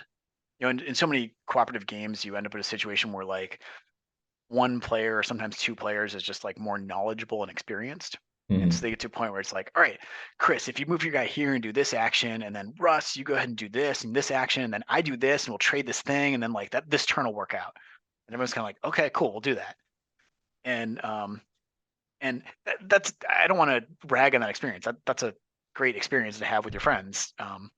But in Hanabi, you got a hand of cards. It's 1 through 5 of 5 different colors, and you're just trying to play them in order. So all of the ones, before a white 2 can be played, a white 1 needs to get played. And the twist is that you hold your hand backwards, so everybody can see your cards, and you can see everybody else's cards, but you can't see your own. And Okay. it creates one of the really cool things it does is like, if the 3 of us are playing, I could see what I think is a good move for Russ, but I can't see my own hand. So because Russ can see my hand, like he has a completely different perspective, and something that I might be like, oh, that's like such an obvious move. He might be looking at my hand and be like, no, that's a bad move because like of what you're holding. And also because of this, you end up with a strong deduction. And so trying, sussing out information from each other in, it's a cooperative game, so you could cheat and just be like, tell everybody what you have. But obviously that doesn't make the game fun. And so trying to deduce which cards somebody is trying to cue you into, and then there's some kind of there's some advanced techniques that you end up getting into. I was chatting with a gentleman at this is one of my good friends, Seth, who I adore, and we were talking about Hanabi, and he was trying to assess how good I was, and he was like, do you play with bluffs and finesses?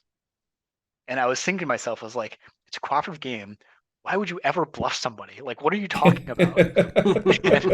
And sure enough, Seth walked me through what a bluff and a finesse was, and I was like, I see why you would bluff somebody, and that's really weird.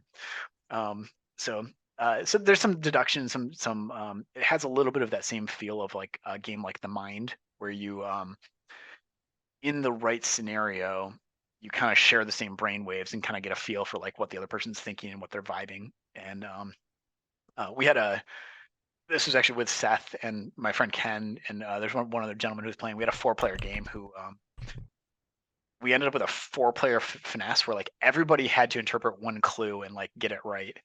And I like gave the clue, and Seth's sitting there, he's thinking for a while, and all of a sudden he realized what everything was. He like turned around, and just gave me a high five. I was like, all right, cool, I got it. And so there's some fun moments in that game. I definitely, if you like bridge at all, if I don't know, it's not an expensive game too. It's worth a try. It's a fun game. Right on. HANABI. Yep. Published in the US through R&R Games. Okay. All right. And other board games that I will shout out, King Domino. It's fantastic. It's very lightweight, but offers some sophistication in the decisions and things that you're doing. And that one's by Blue Orange Games. That's been a favorite. It's definitely kind of cliche, but I like playing Splendor. It's such a simple engine building game that it's like just a quick, satisfying experience for me. And on the topic of engine building games, I think I might say Terraforming Mars is one of my all-time favorites right now. my brother and I play the crap out of that, and we both really adore the mechanics and theme, and just getting to build all these little micro engines and play the game is a lot of fun. All right. That's cool. And I'll give a weird shout out for a game called Lupin Louie.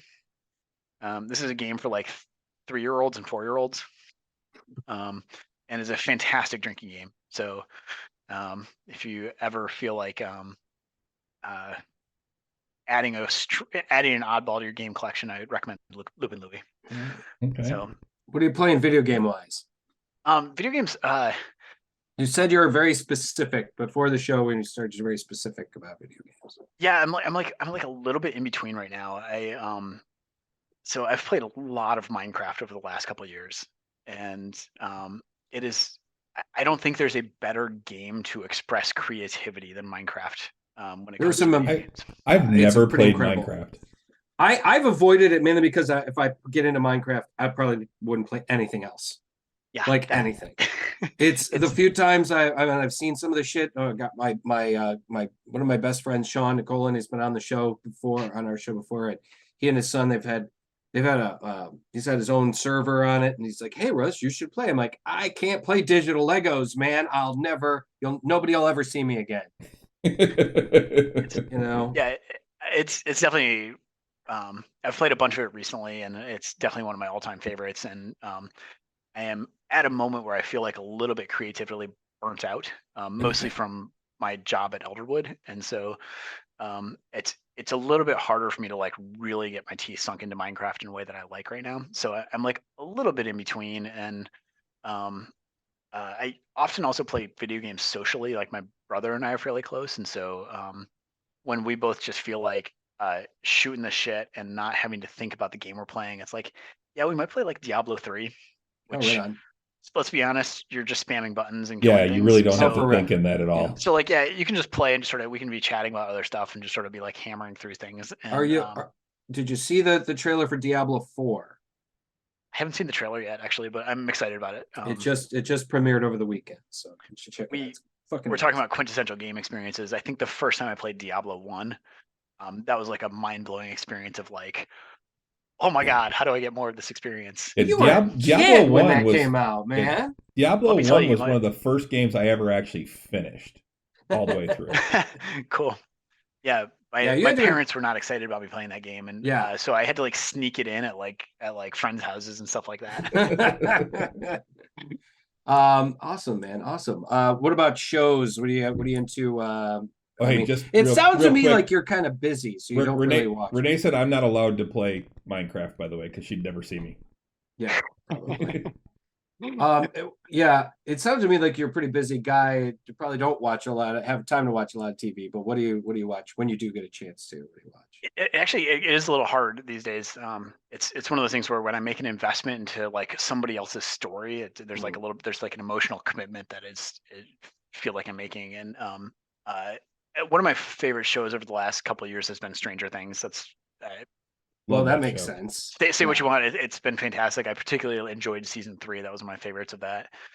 And usually when I get in something like my wife and I have been watching. We've been enjoying the recent season of White Lotus. I've been meaning to get into that. I hear it's amazing. I have not watched that at all. I'm not going to spoil anything for you guys, but it is like I watched the show and nothing about it is like mind blowing. There's nothing about it where like, oh my god, but the interactions, the writing of that show is so it feels so relatable and natural, but so weird that you just like you kind of like it's almost like you have one of those experiences where you can't not watch the catastrophe happening. Okay. But you're like, I don't know why I'm enjoying this, but I'm enjoying this. And so we've been enjoying season 2 recently. And it comes back to like, I think my all-time favorite TV show is probably West Wing. Oh, really? Yeah. Okay. It's one of those ones that it's a go-to for me for just sort of like comfort watching. And kind of same with the Star Trek series, the 90s, the Next Generation, Deep Space Nine, and Voyager. Those are also kind of comfort shows where they're like, I knew there That was should feel something I good liked watching. about you, sir. Chris is Chris is the Star Wars nerd in the group here, and I'm the Trekker. I'm like, we both appreciate each. I mean, I of course still love Star Wars, And I like Trek. and Chris likes Trek, but I think if we had to choose which is which, that's how it falls with us. I think Honestly, Strange New Worlds is my favorite Trek so far.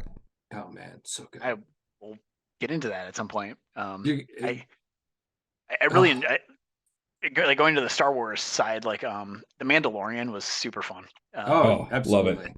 That like as a kid, Star Wars was probably one of my favorite, probably my favorite intellectual property was Star Wars, and Mhm. I tried my hardest to like the new movies, and I was at an age where I didn't quite have a critical enough eye to realize why they were bad. Mhm. And watching The Mandalorian sort of like actually re-sparked some love and joy of this property that I've adored my whole life. And so that was both fun show for that reason, but also very cathartic to come back to a Star Wars property that was like really great. So The Star Wars stuff we're getting on television right now, some of the best Star Wars that Well, we've ever had. And I think it's because it's written and produced and directed and everything by fans of the by original. people that absolutely love it, right? Yeah. Yeah. Like Andor. I haven't finished watching Andor yet. But Andor is actually spectacular too. It's oh my god. I haven't watched it yet, but I'm going to. Yeah, I'm about I won't spoil it, but it's actually it's very different. So it's very different than Mandalorian. It's much more. It's a spy thriller. It's much more spy thriller. It's a lot slower. It's not a lot of. It's not as much action, but it's just so well acted and well written. And it's cool to see the beginnings of the rebellion and how it's really building and absolutely stuff. Absolutely, I'm super looking forward to that. All right, absolutely. I tell you, it's just been really. This has been a really fucking great conversation, Quentin. I really want to come out and see your facility. I want to see how you guys. Do you guys actually have a storefront there too, or is it just the production building? No, it's just a production building, and so we don't really have a good point of sale for our stuff. One of the local gaming stores that's really they're like a mile away from us. Golden Rhino Games. They carry some of our products in store, and so if you're like actually looking for like a point of sale, like let me go buy something day of, they're actually going to be a better option than we are. But yeah, we're mostly a production facility. Occasionally people come in and they're like, hi, can we buy stuff? And we're like, yeah, go to our website. You can. I don't know why you're here.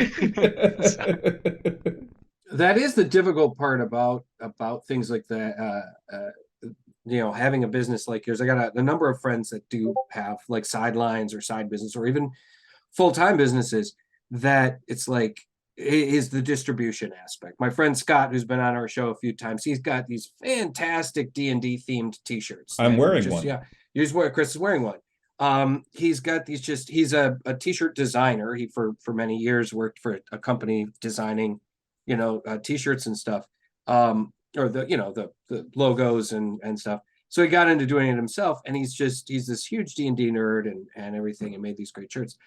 And he would go to the cons and trying to come up with capital to have a shit ton of things of t-shirts printed and then carrying them around and all this other stuff. So he's been running into those issues about, okay, how's the best way to get my product out? And now I guess he was saying the best way is he just puts his designs up on this one website, and then you can just order the design. The website will print whatever you want on the shirt or on the hat or mug or whatever, and then he basically gets a piece. Is that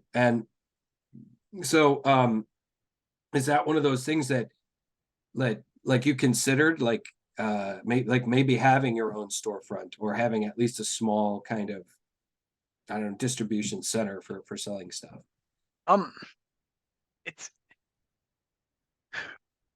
We've talked about like having a like we moved into the facility that we're in right now, we moved into in 2020, and it's bigger, a little bit nicer, and has given us some different takes on things. And we've talked about potentially having like hosting monthly game nights there or something like that, and potentially having a little bit more of a come here and have an experience type of presence. And but it's, there's only so much time in the day, and Right, yeah. we're struggling just to make sure that we can get all of our commitments to our customers completed, and we can make sure that all of our commitments to our staff members get handled well. And it would take another person kind of coming to the company who really had a passion for doing that, who to bring that to life. And I know I don't have the energy to make that happen right now. And, Right on, man. Dan is not a day-to-day partner in the business, as he's a full-time doctor in San Francisco. So there's some challenges. Right on, man. Cool. Did you want to get into anything else? Yeah, we can get into a couple of things. A couple other things here. Please, Quentin, so just chime in. And just real quick. I want to talk about board games and stuff, because I know that's something that Quentin's into. So one of my favorite games recently has been Red Dragon Inn. Have you ever played that one? I have played that one. Yeah, I think they've gone a little overboard with the number of expansions that they've put out, but I think it's a lot of fun. We've had some really good times sitting around playing it, especially if we're actually drinking at the same time. Yes, that game is built for having a beer in your hand. Yeah. That one, and then of course, Cards Against Humanity. Played that quite a bit. There was one we just played at Thanksgiving with my wife's family. It's like Cards Against Humanity, but that's what she said. Oh God! And it turned out that my one sister-in-law and I, Rich's wife actually, and I think a lot alike, because anytime that it was her that was judging, she was picking my card, and a lot of times when I was judging, I would pick her card. That's funny. The things you learn. Yeah. Yep. But yeah, those types of games I think are a lot of fun. Me personally, I'm a big just euchre fan. I like just playing euchre. I could never get into euchre. Oh, dude, it's a game that once you know it and you're sitting around playing, you don't even have to think about it. You just sit there, you're playing, and you're having a good time, and you're talking with your friends, you're having drinks, It's the Diablo 3 of card games. Yeah, kind of, yeah, exactly. Russ, what was hard for you about euchre? Well, I found out and realized that euchre is very much a Midwest game, and it's a Canadian game. I grew up mostly here in Michigan, the west side suburbs, Livonia, Canton, and but after freshman year of high school, we moved out to Arizona for a few years, and I graduated high school out in Arizona, and nobody knew what the hell euchre was. I remembered my parents played it and whatnot, and but nobody played euchre out there. And I realized that that's kind of when you learn to play euchre is in high school. You're sitting around at a party, and at least for a Gen Xer like myself. And I moved back to Michigan after senior year, and everybody's playing this game euchre. And I was like, I seem to remember this game, but I just we didn't play. We played poker out in Arizona, penny poker or whatever. And so then my friends kept trying to teach me, and it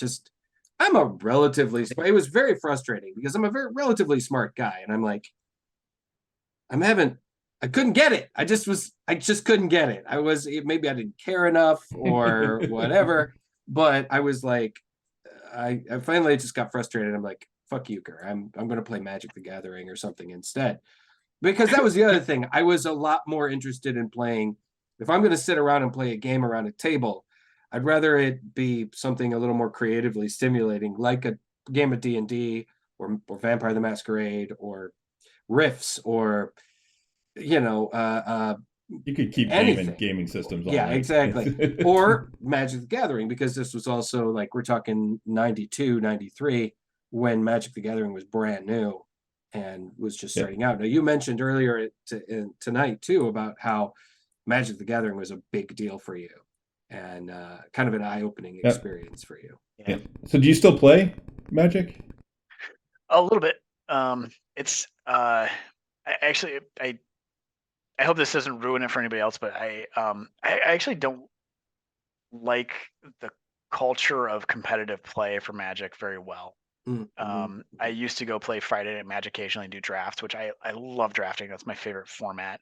And you know, and it doesn't take too many people. You know, it's like most of the people would be nice, awesome people to play with, and then there would be one person that I play with in the night who would just be an asshole and would make me not enjoy the night. And maybe I just settled too much on that, but it it it made me not want to go out and play competitive games. And the areas that I've loved Magic the most are when I have a friend who I play with, and we can actually go through the intellectual process of like understanding deck building and like debating questions about those sorts of things. And for me, like one of that was my brother for like a lot of this. And when he moved out to the East Coast, we no longer really had a good platform that we could actually experience Magic together the same way. And that was true for a while. And then in 2019, 2020, they released, and I know there are other online formats, but Wizards released Arena, which was a way to play online that was a very well designed experience. As Elderwood, we got to go to the launch party for Arena. And, which was a very cool experience. And, That's cool. It was both one of the nerdiest parties I've ever been to, but also like probably the best party I've ever been to. The DJ played hits from all of your like game soundtracks like the whole night that were Nice. and so that was a ton of fun to go to that party. And then I remember chatting with some of the developers at the party, and they were talking to me about the product, and it was like sort of like, oh my god, that's exactly what I think a Magic the Gathering computer program should be. And then I was on the phone with one of them like a couple months later for some business thing, and I realized that I had never played. Like they had told me about this thing, and I was like, oh my god, this is awesome. And I'm like download it when I get home and try it out. And then I realized I'd never played, and I was like, oh my god, I should have like at least like done my diligence of research here. And so that night I got home and I like downloaded it and like got to go through the experience of Magic the Gathering Arena. And it was amazing. It was exactly what I thought it was going to be. And it allowed me to go through the process of like intellectual deck building and sort of experience things. And also because the structures of playing on a computer were so rigid, I actually became a much better player by playing on there, because like the order of operations is like not a simple thing in Magic. And so watching the order of operations happen by computer rule was very, it's like when you click pass, it's like, oh, I was supposed to do something there. Well, I guess I clicked pass, so that's it.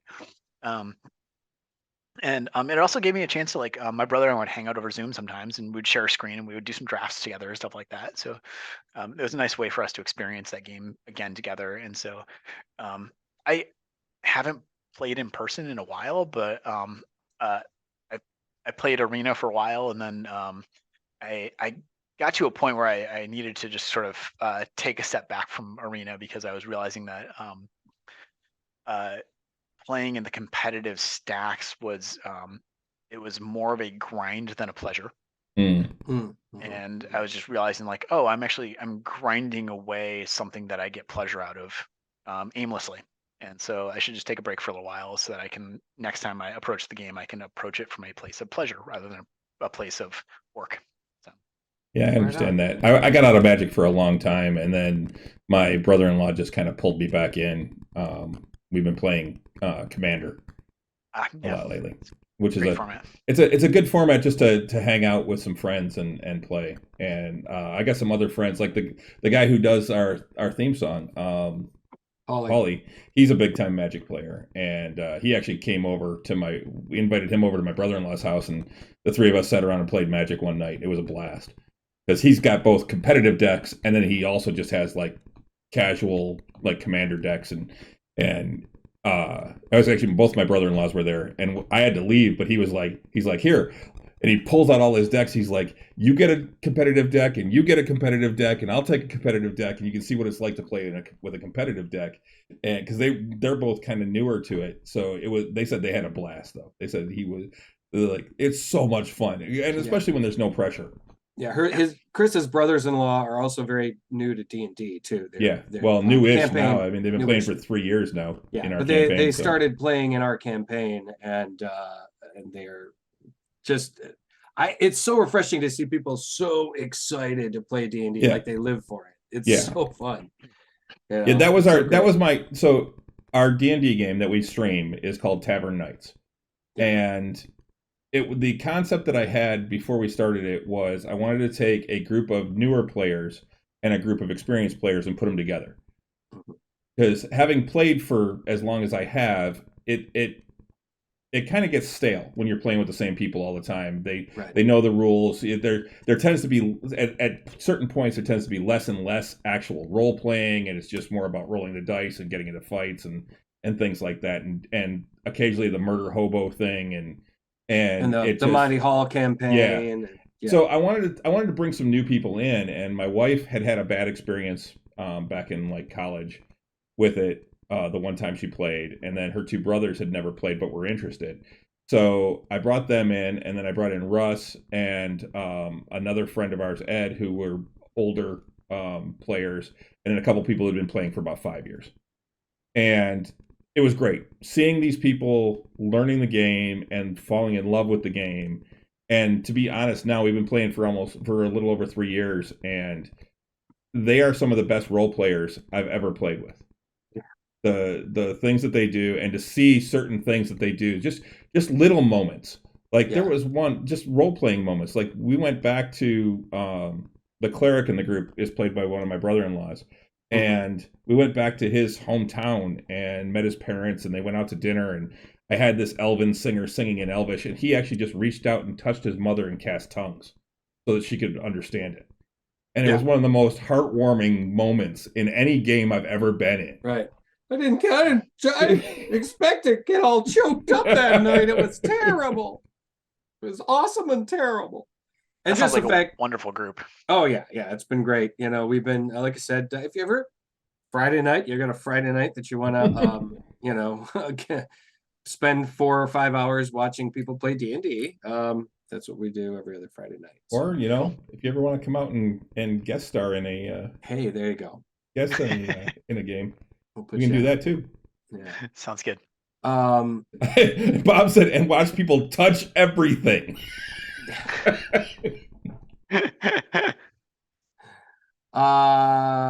So, all right. Well, should we talk about a couple other things before we get out of here? Because we're already at an hour and 48. Wrap We've taken up up a couple lot of things. Time, so just wanted to go real quick. I wanted to talk about a little bit about the Gamers Awards or Gaming Awards over the weekend.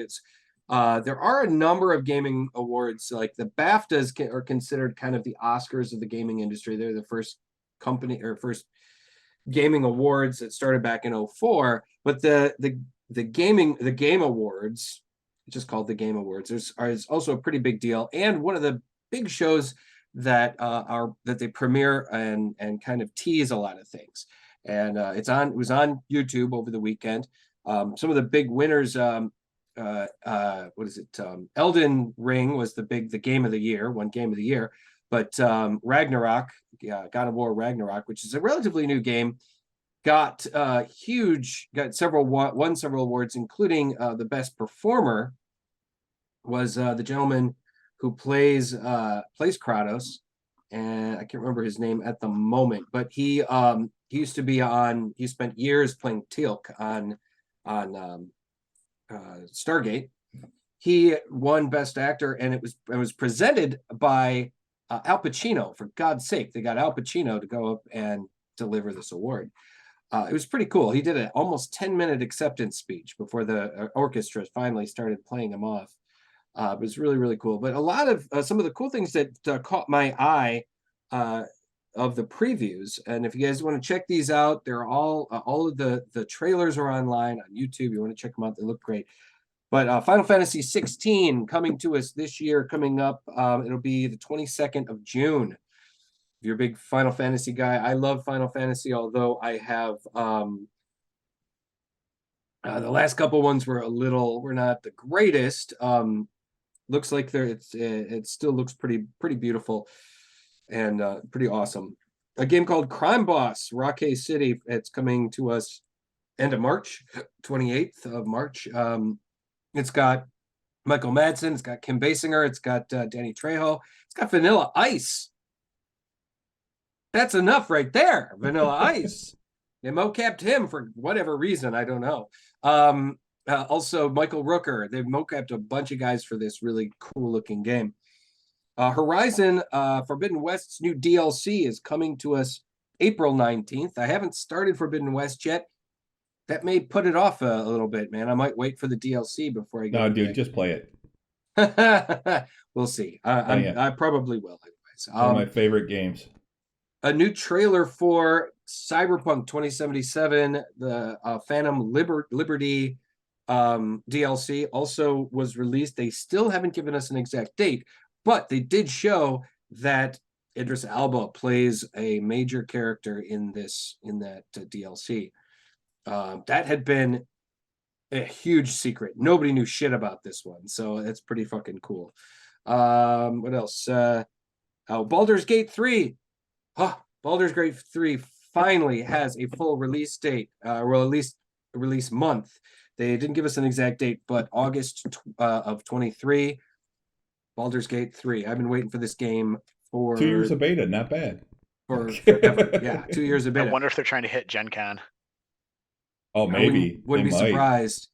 They teased us. They finally brought it out, and then all we got was the first 25% or 20% of the game. And I refuse to spend $60 on 20% of the game. Forget it. I'm waiting for the full thing. I'm super excited about that. That's going to be it's everything I've heard so far about it is that it's great. It's fantastic. But I refuse to play the beginning of the game. Even if they allow you to like start over and play multiple different kinds of characters, I'm gonna wait. Star Wars Jedi Survivor, the sequel to Fallen Order, also coming out soon. Looks pretty great. Now I heard Fallen Order was okay.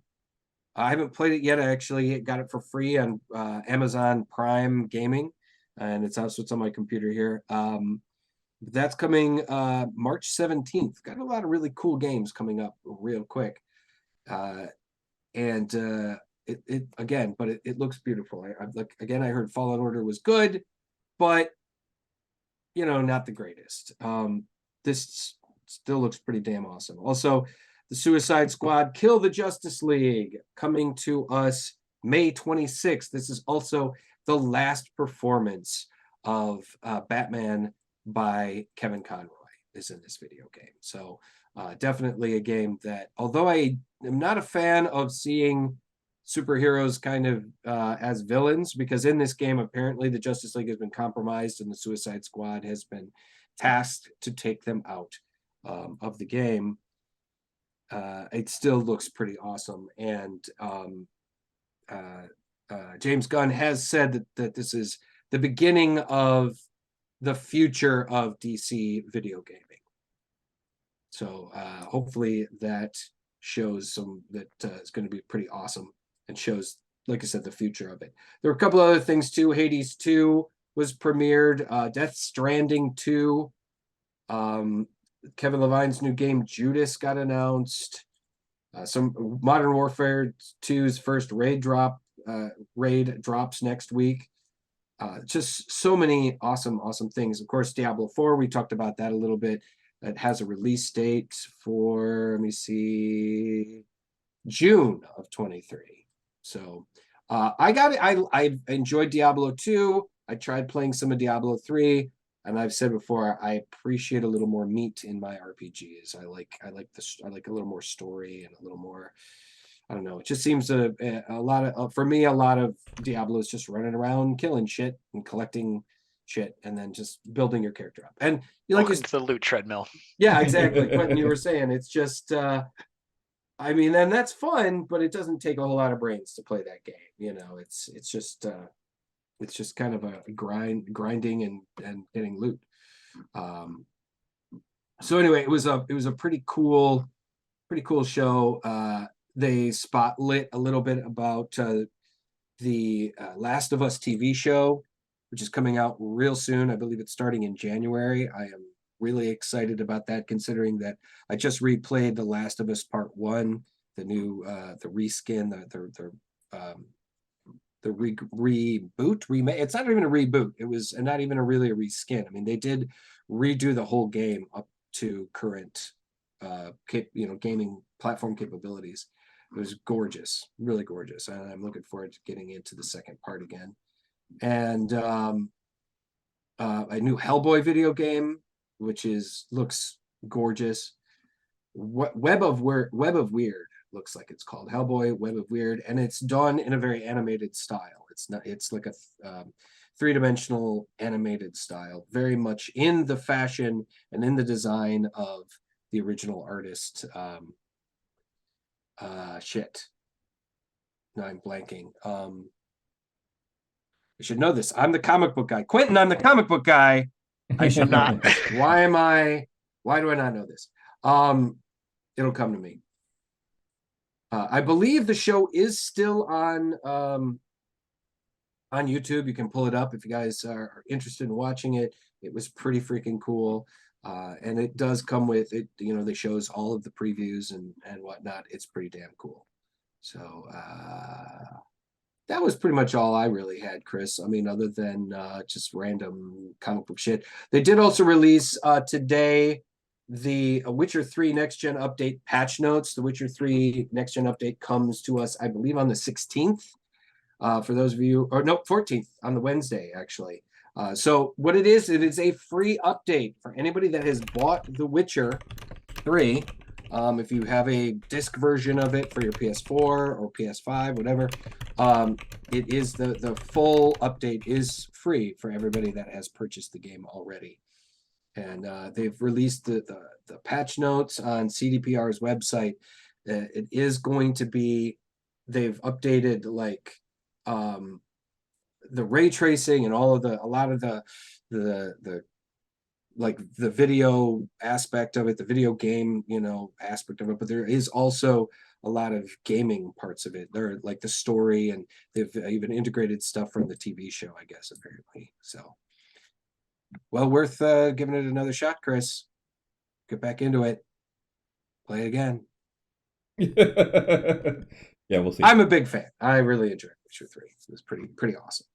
Have you had the chance, Quentin? Have you had a chance to play any of the Witcher games? I haven't.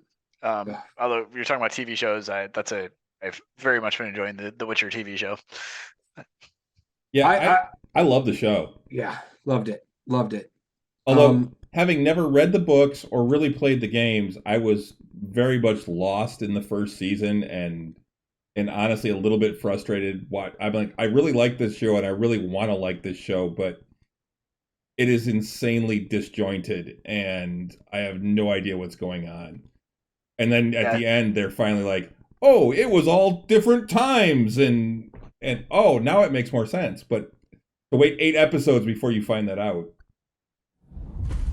The characters and the events and stuff were interesting enough to me that I didn't care. I was just like, I'm just going to watch these people do the things they're doing because I am enjoying them. And Henry Cavill as The Witcher, I'm a little bit upset that he is choosing Superman over The Witcher for season. He's actually not. Beyond. He's not choosing Superman over it. What he chose was to walk away because they were deviating from the books too much, and he loves the books. Oh, right. No kidding. When I originally saw that, I thought it was the that he had like another project that he was choosing. No, a lot of people thought that. Yeah, a lot of people thought that, but he actually came out and said, "I can do both. I have to do the same workout regimen for both anyway, so it's not like I have to work out more." So, but yeah, he said the reason that he was leaving was because he was upset with the direction the show was going, because it was deviating from the books. That makes me even sadder. Yeah, it really does. And hey, Sneak Coot, thanks for the sub. Yeah, and now they've actually said too. That's the other thing too. It was released. We were talking a little bit. James Gunn is pretty much shit-canning a lot of the future DC movie plans. Everything that's already been made is being released, like Aquaman 2 and Shazam 2. Those things are being released. But Wonder Woman 3 has been pretty much done away with. Patty Jenkins, the director, backed away. Also, she didn't care for the script, I guess.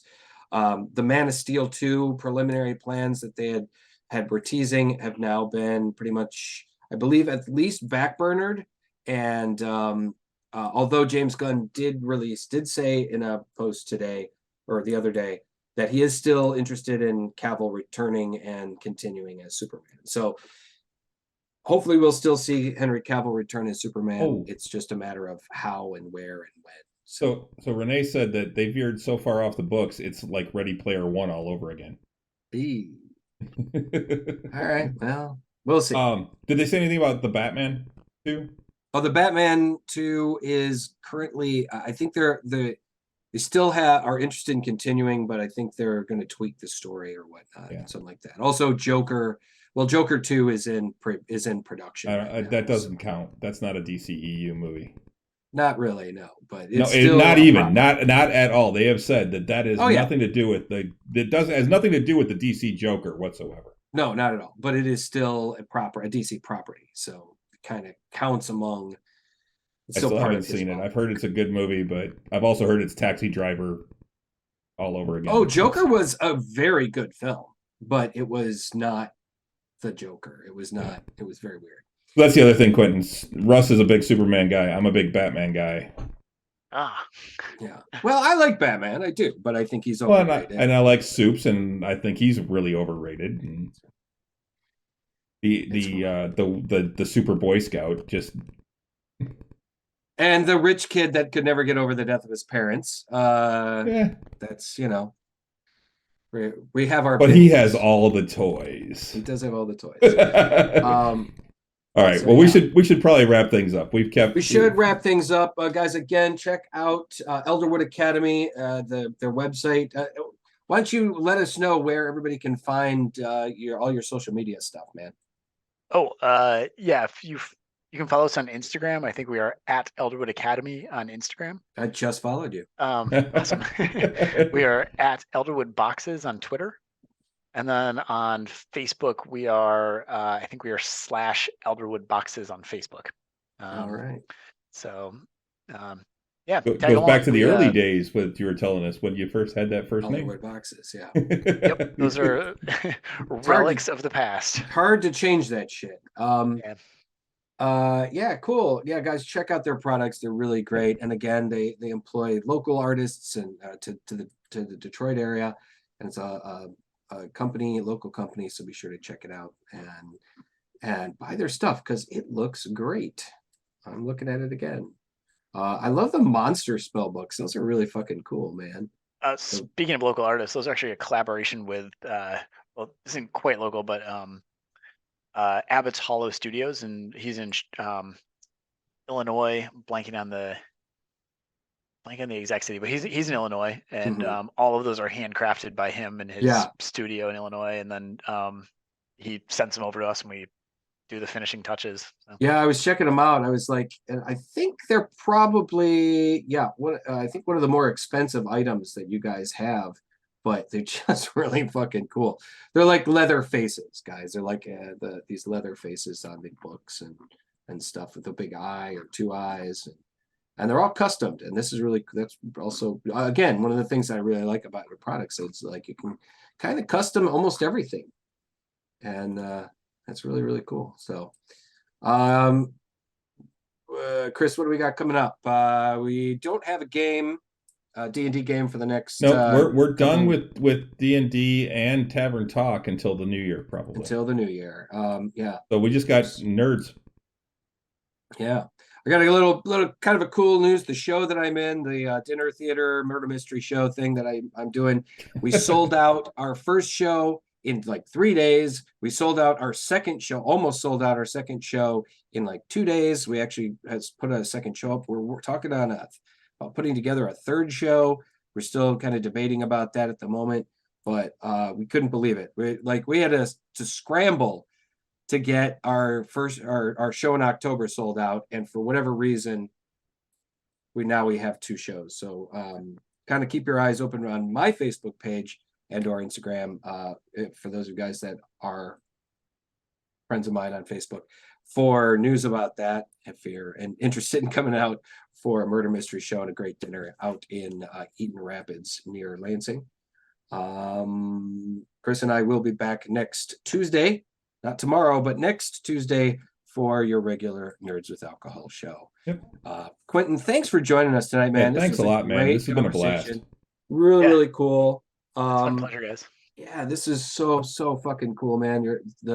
It was really cool not only talking to you about your products and about your company, but just about the, you know, kind of learning a little. I learned a lot about. I learned a lot too. About, you know, what it takes and what you've been going through and how really kind of how hard it is to keep a kind of a very specialized small business going like this. And I'm really impressed, man. Oh, yeah, Thank we wish you all the best of luck. I'll definitely be talking. We'll be ordering stuff from you in the future. So Yeah, for real. I really like those DM screens. So I'll be are- getting one of those, and it'll be on display on Tavern Nights once I do get it. So Yeah, Cool. gee, I wonder why you like them so much, Chris. what? Because they're cool? No, because you're a dungeon master. Well, yeah. Duh. All right. All right. I think on that note. Yeah, I think that's gonna about do it. Yeah. So on that note, Until next time, Sláinte. Sláinte. Not too bad. Didn't even hear it. You couldn't even hear it? No. All right. Off air. A little Yeah. tink. Yeah, I guess. All right. Have a good night, everybody. Good night. Thank you.